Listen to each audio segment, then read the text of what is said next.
siapa yang punya. Kakak lacak kopu nama, barang itu terpakai lama. Langsung tanya di kopu mama, ternyata ada nona kopu nama Maimunah. Maimunah, lucunya kakak harap bisa satu rumah. Kalau terima satu cinta, kakak janji kita langsung nikah.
Kakak tak bola balik, lihat ada nona semakin menyala. Kakak hati susah, ada bikin kakak mete, tidur malam bola balik. Sejak kakak lihat aduh Tuhan ampuni, ada bikin kakak mete, tidur malam bola balik. Sejak kakak lihat aduh Tuhan ampuni.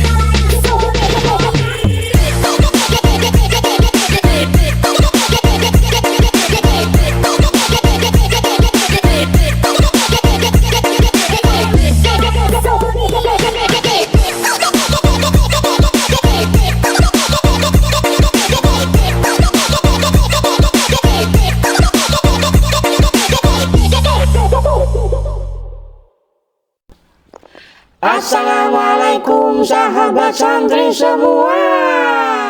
Saksikanlah persembahan dari kami. Teater religi komedi pesantren dengan judul Debu di Bawah Sandal Kiai.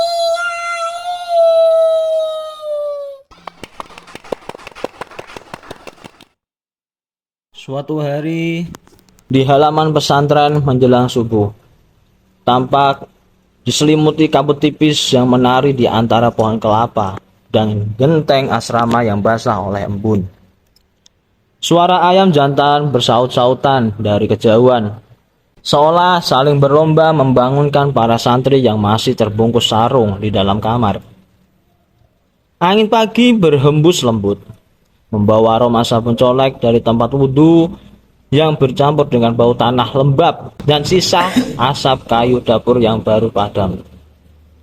Dari kejauhan terdengar bunyi sandal kayu beradu di lantai semen dan diiringi suara gemericik air wudhu.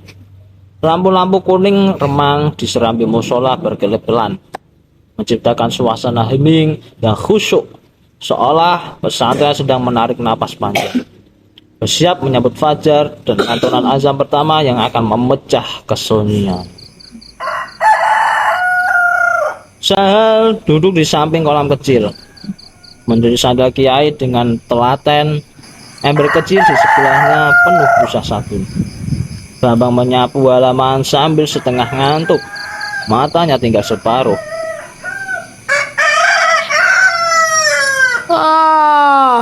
Aduh, Lagi anak-anak tidur malah diguyur.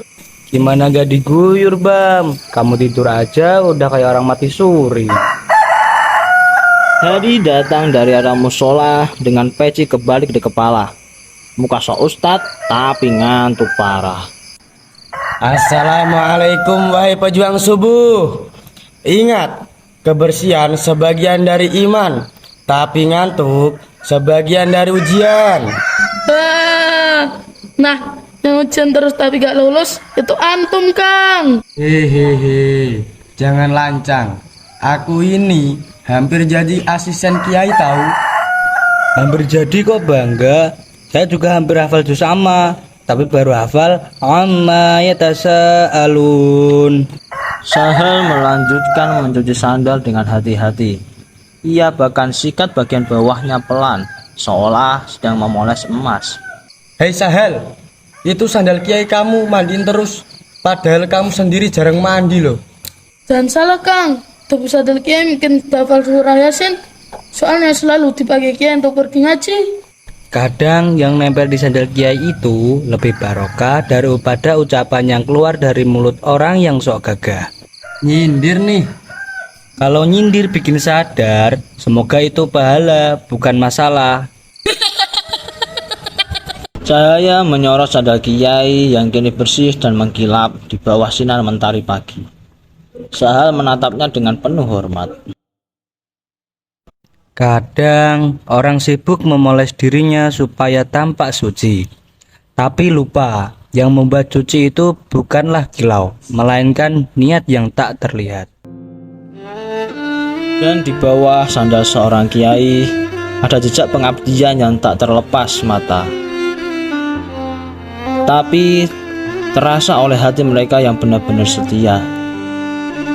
Setiap pesantren ada yang belajar dari kitab dan ada yang belajar dari debu. Sebab kadang hikmah terbesar justru menempel di bawah sandal orang yang soleh, bukan di kepala orang yang sibuk merasa paling suci. Di gerbang pesantren menjelang maghrib, langit berwarna jingga. Burung-burung pulang ke sarang. Dari kejauhan terdengar anak yang sedang mengaji. Sahal pun duduk di dekat gerbang, sedang menjemur sandal kiai di atas tikar. Bambang memegang kemoceng, sosokan jadi penjaga sandal. Tiba-tiba dari kejauhan, Bara, Parjo, dan Bedul muncul dengan gaya preman kampung. Rambut acak-acakan, sandal jepit beda pasangan, dan satu bawa pentungan dari batang singkong.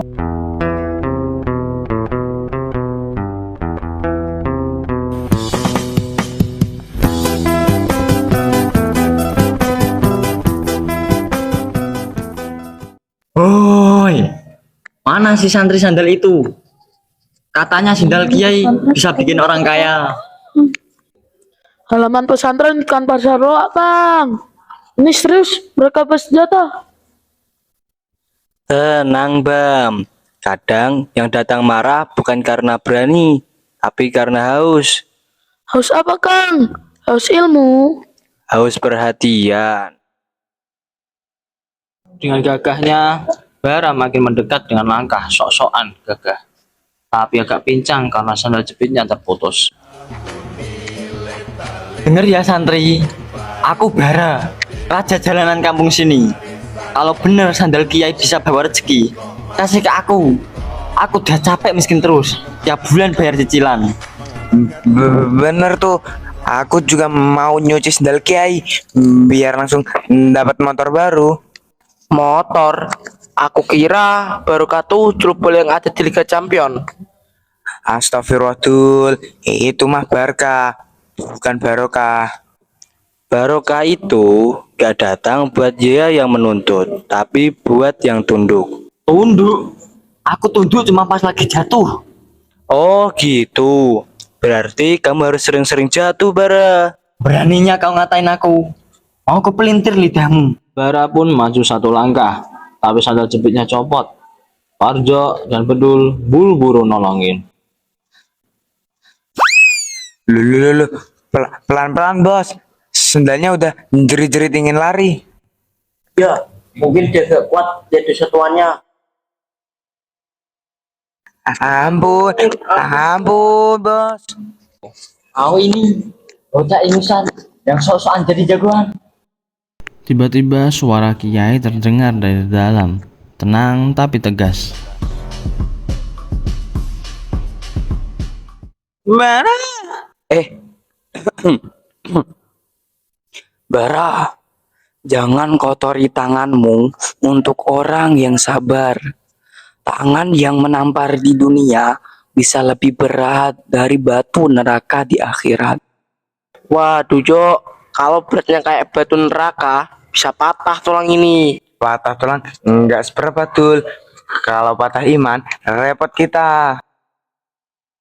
Bos, tunggu bos. Kadang ujian datang bukan untuk menjatuhkan, tapi untuk mempertemukan. Ketika cahaya mulai surut, kadang yang datang bukan murid, tapi malah ujian. Ujian itu bisa berbentuk tugas, rasa malas, atau 3 preman bodoh yang salah paham soal barokah. Serambi pesantren malam hari. Lampu minyak bergoyang pelan diterpa angin. Di kejauhan terdengar azan isya, disusul jangkrik dan suara air sumur dipakai untuk wudhu. Hadi mondar-mandir panik membawa sepasang sandal Kiai, tapi ternyata hanya satu.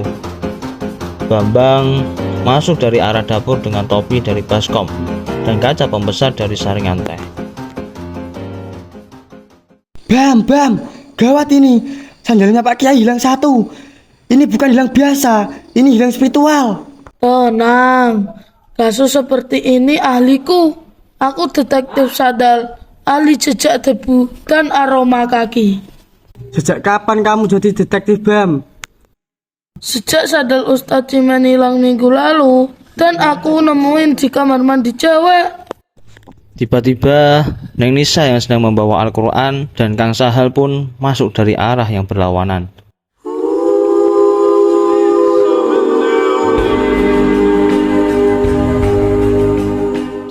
Ya Allah, Bambang. Kalau begitu kamu lebih cocok jadi tukang parkir di alun-alun daripada detektif. Bam, jangan bercanda. Ini sandal Kiai loh. Bisa-bisa kita disuruh zikir seminggu penuh sambil berdiri. Aroma debunya beda. Ini bekas sandal orang yang banyak dosa. Loh, dari mana kamu tahu, Bam? Ya tahulah. Soalnya debunya bergetar waktu kondus. Tiba-tiba Bara muncul dari kegelapan. Wajahnya pucat dan membawa sandal Kiai yang hilang tadi. Pardok dan Bedul ikut di belakangnya dengan cara menunggu. Mohon maaf, saya yang ambil sandal itu. Saya cuma penasaran sama barokahnya. Akan tetapi, tadi malam saya mimpi Pak Kiai memukul kepalaku pakai sandal itu.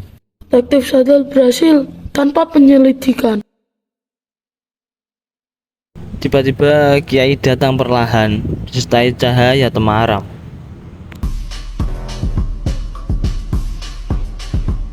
Bara, Allah menegur bukan dengan petir, tapi dengan mimpi. Kadang, mimpi yang membuatmu gelisah lebih berharga dari harta yang kamu curi. Saya juga pernah mimpi Kiai, tapi beliau marah karena saya ngompol di masjid. Emang pernah, Jo? Ya pernah sih. Saya ambil sandal ini karena iri, tapi malam ini saya kembalikan karena malu. Kadang kehilangan bikin kita sadar ya. Bahkan sandal pun bisa menumbuhkan cinta. Bukan pada benda, tapi pada kebaikan. Kalau cinta ke manusia, boleh gak nih? Boleh. Asal nggak hilang kayak sandalnya Abah. Di pesantren ini, yang datang hina, pulang mulia. Karena Allah tak pernah menolak siapapun yang datang dengan penyesalan. Allah kadang memberi pelajaran bukan lewat kehilangan besar, Kan tetapi lewat sandal yang hilang saja bisa jadi pembelajaran. Di balik kehilangan ada sebuah kasih. Di balik sandal yang hilang ada hati yang ingin pulang. Semenjak peristiwa itulah Bara, Parjo, dan Bedul resmi menjadi santri Kiai. Di halaman pesantren pada pagi hari, udara segar, burung-burung berkicau di atap musola. Ember-ember air berjajar, gayung plastik berterbangan seperti prajurit kesiangan. Beberapa santri lama sedang enak-enakan berbincangan, sementara santri baru seperti Bara, Parjo, dan Bedul sedang belajar wudhu dengan gaya yang unik. Bara berdiri dengan penuh semangat, menggulung dengan baju sampai ke bahu. Parjo berdiri di sebelahnya sambil memegang gayung besar. Sedangkan Bedul sudah basah kuyup dari kepala sampai lutut. Baik saudara-saudaraku yang baru hijrah dari dunia berandalan ke dunia sarungan, hari ini kita belajar wudhu. Tapi Bara, urutannya itu muka dulu apa kaki ya? Iya, jelas muka dulu dong, Jo. Lah, aku tadi udah cuci kaki duluan. Jadi sekarang tinggal jidat sama kuping. Udah, biar adil. Mulai aja dari tengah dul. Dari pusar ke atas, baru ke bawah. Kiai datang pelan dari belakang, sambil senyum yang membawa kehangatan karena menyaksikan tingkah-tingkah mereka. Anak-anakku, ilmu itu seperti wudhu. Kalau urutannya salah, basah tapi gak sah. Berarti tadi wudhu saya sah setengah, Kiai. Kalau yang sah setengah, nanti yang masuk surga ya setengah. Gini nak, belajar wudhu itu bukan soal urutan air, tapi urutan hati. Cuci wajahmu dari sombong, tanganmu dari malas, dan kakimu dari arah yang salah. Berarti selama ini yang harus saya basuh bukan cuma wajah, tapi hati juga ya Kiai. Betul nak.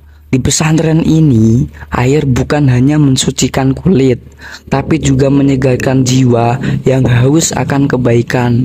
Kiai, kalau haus kebaikan tapi pengen es dawet, boleh gak?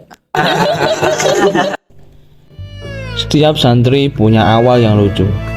Ada yang salah baca doa, ada pula yang salah arah kiblatnya kemana.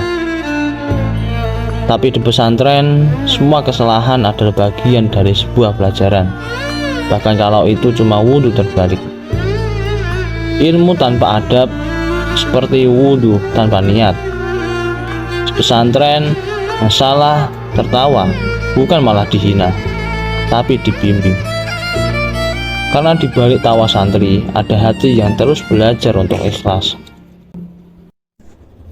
2 bulan kemudian di dalam Kiai, menjelang ajalnya, lampu minyak berkelip dan santri-santri kumpul di samping Kiai. Angin malam masuk perlahan melalui jendela yang setengah terbuka. Suara zikir lembut terdengar dari para santri di serambi.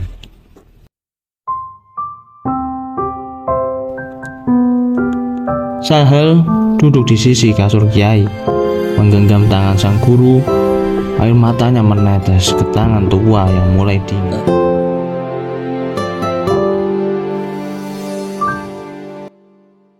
Kiai, jangan tinggalkan kami, Kiai. Siapa yang akan membenarkan bacaan kami? Siapa yang akan menenangkan hati kami saat kami goyah, Kiai? Nak Sahel, ilmu tertinggi itu bukan pada banyaknya hafalan, tapi pada sabar tanpa nama dan ikhlas tanpa pamrih. Tapi Kiai, saya belum bisa seperti panjenengan, belum bisa sabar, belum bisa ikhlas. Kalau kamu masih merasa belum bisa, berarti kamu masih berjalan di jalan yang benar. Orang yang berhenti merasa kurang berarti sudah berhenti belajar. Kiai, kalau panjenengan pergi, bagaimana dengan pesantren ini?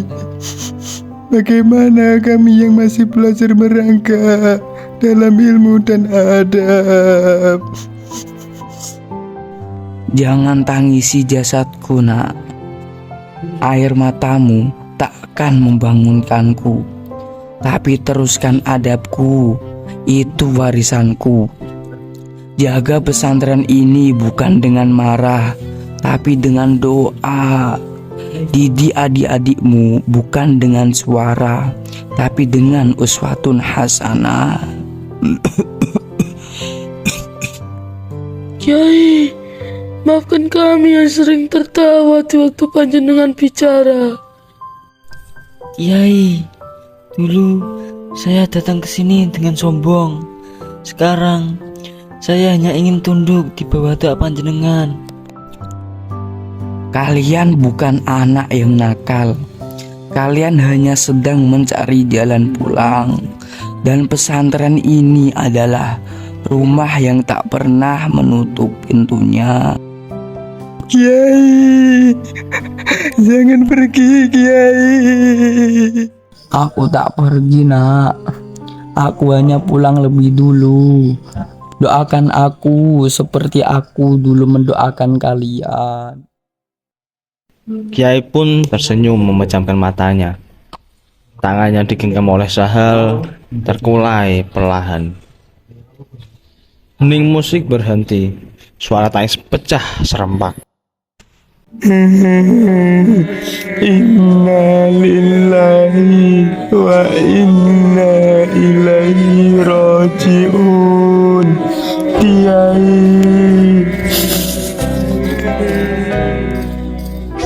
Malam itu, pesantren kehilangan cahaya di kamarnya.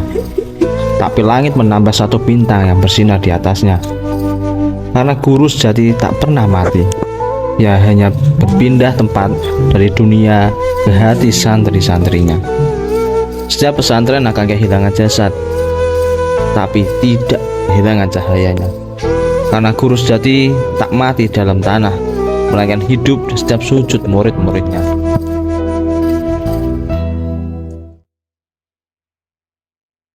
Ruang ngaji sebulan setelah wafatnya sang kiai. Para santri duduk bersama, kitab kuning terbuka, beberapa masih ngantuk. Di pojok ruangan, sandal kiai tersimpan di atas rak bambu kecil, bersih dan beraroma minyak wangi.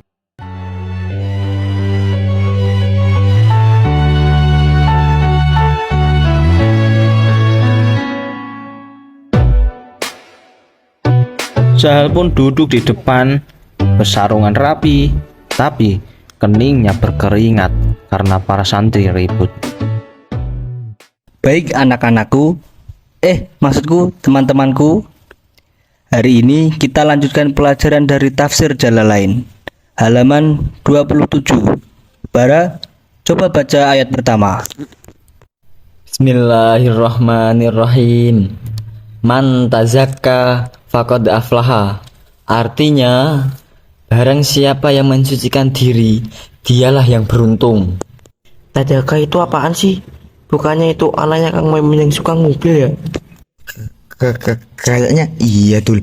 Soalnya aku juga pernah lihat dia ngupil sambil berak lagi. Iya lagi. Aku juga pernah lihat dia ngupil, terus upilnya langsung dimakan. Astagfirullah, ini halaqah atau marginal? Kalau kiai masih hidup, mungkin beliau langsung lempar pakai sandal. Marginal itu apa Ustadz Sahal? Marginal itu Majelis Gibah Nasional.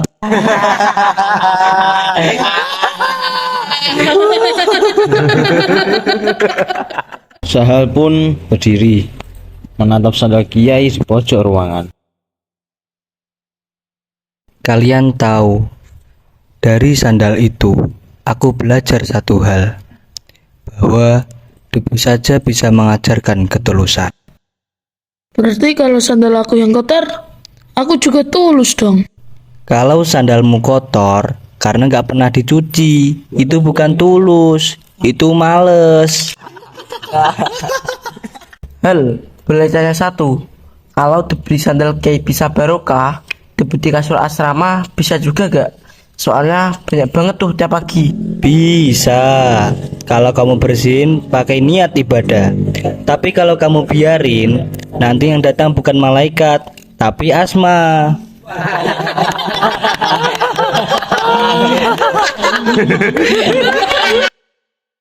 Santren tanpa sosok kiai ibarat dapur tanpa kompor. Tapi santri sejati tahu cara menyalakan bara baru itu, walau cuma pakai korek dan niat yang tersisa. Mereka memang tak lagi punya kiai di hadapan mereka, akan tetapi tawa mereka adalah bukti bahwa ilmu dan adab kiai masih hidup di hati mereka semua. Kiai, kalau panjenengan lihat kami sekarang, semoga panjenengan gak geleng-geleng kepala, tapi ikut tertawa.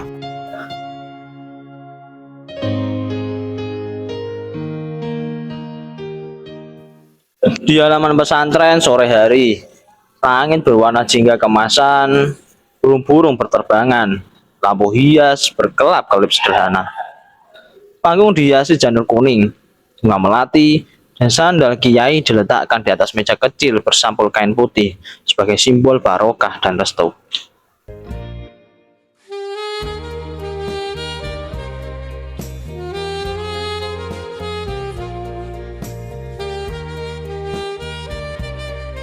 Hadi duduk sebagai penghulu, memegang mikrofon dari kaleng bekas dan gaya yang sangat serius. Bismillahirrahmanirrahim. Dengan mas kawin sepasang sandal kiai dan doa yang ikhlas, saya nikahkan engkau Uzumaki Sahalal bin Rahman dengan Neng Nisa Az-Zahra binti Kiai Muntaha dibayar tunai. Saya terima nikahnya Neng Nisa Az-Zahra binti Kiai Muntaha dengan mas kawin tersebut dibayar tunai. Bagaimana para hadirin? Sah.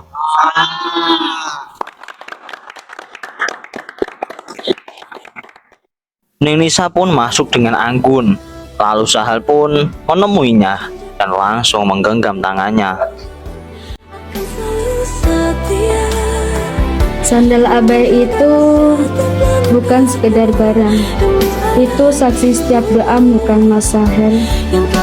Dan sekarang dia juga saksi ijab kabul kita. Ning Nisa, aku tak punya emas dan juga pula tak punya harta. Yang kupunya hanya debu yang pernah menempel di sandal Abah dan cinta yang semoga menempel di ridho Allah.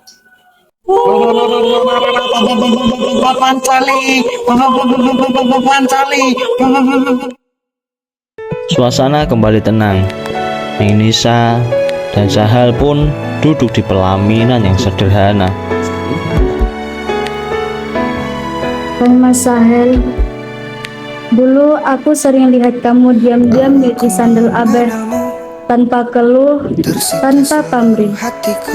Dari situ aku tahu hatimu gak butuh tepuk tangan, hanya cukup ridho Tuhan. Dan aku tahu Neng Nisa, kau bukan hanya cantik karena wajahmu, tapi karena kau sabar menghadapi kebodohan kami, para santri yang masih belajar mencintai dengan cara yang halal. Kau memang bukan pangeran bersorban emas Kang Mas Sahel, tapi kau santri yang mencintai tanpa drama. Dan itulah yang lebih indah dari apapun. Cinta yang benar itu seperti sandal kiai, diam, sederhana, tapi selalu menuntun ke arah bahagia. Wah gila, aku jadi pengen nikah juga nih. Arjo, Dul, habis ini kita cari pasangan ngaji yuk. Asalkan jangan sama kambing bareng. Iya, nanti ijab kabulnya malah saya terima nikahnya.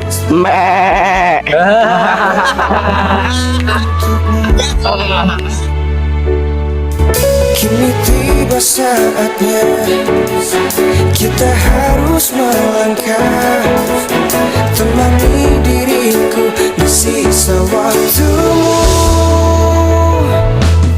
Dulu di bawah sandal Kiai ada debu yang dianggap hina. Tapi dari debu itulah tumbuhlah sebuah cinta, kesetiaan, dan pengabdian yang suci. Di pesantren ini, cinta bukan lahir dari tatapan mata, akan tetapi dari kerendahan hati di bawah sandal Syekhina. Dan ketika dua hati bersatu karena Sang Kuasa, maka debu pun bisa berkilau seperti permata. Di halaman pesantren sore hari menjelang maghrib, langit jingga, lembayung turun perlahan. Daun-daun jati pun berjatuhan ditiup angin pelan.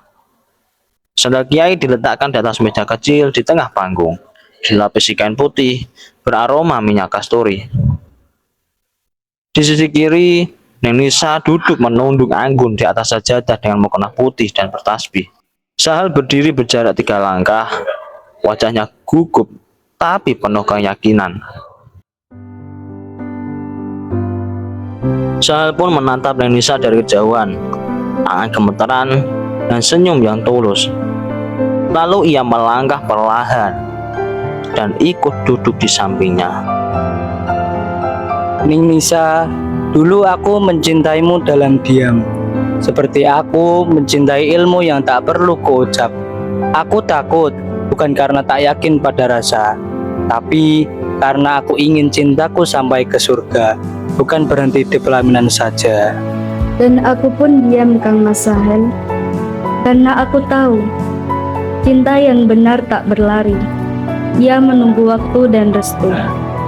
Aku lihat kau setiap pagi mencuci sandal abahku, dan setiap tetes sabun di tanganmu seakan sedang membersihkan hatimu untuk seseorang yang belum kau tahu. Mungkin Kiai tahu sejak dulu kenapa beliau sering menyuruhku mencuci sandal. Karena di balik debu itu ada pelajaran tentang cinta yang tak menuntut balasan. Dan mungkin setiap debu yang kau bersihkan jatuh ke hatiku tanpa sebuah alasan. Mereka pun saling pandang memandang dan berpegangan tangan, tapi seolah seluruh dunia berhenti di antara tatapan itu. Kalau cinta bisa diukur dengan kata, mungkin aku sudah fasih berkata. Tapi cintaku hanya tahu cara diam, seperti sandal Kiai yang tetap tunduk tapi tak pernah hilang arah. Dan aku ingin menjadi seperti sandal itu, Kang Mas, yang menuntun langkahmu menuju surga, bukan menuju dunia yang fana. Ning Nisa, kalau suatu hari aku jatuh dalam ujian hidup, ingatkan aku seperti Kiai mengingatkan santri, bahwa cinta sejati bukan saling memiliki, tapi saling melengkapi. Dan jika kelak aku menangis, biarlah air mataku jatuh di sajadah, bukan di pelukan. Karena aku ingin cinta ini tetap suci, seperti debu di bawah sandal Abah Yai. Cinta yang lahir di pesantren bukan dari pandangan pertama, tetapi dari doa yang tak pernah disebut namanya. Di antara debu, sandal, dan air wudhu, dua hati akhirnya bertemu dalam takdirnya.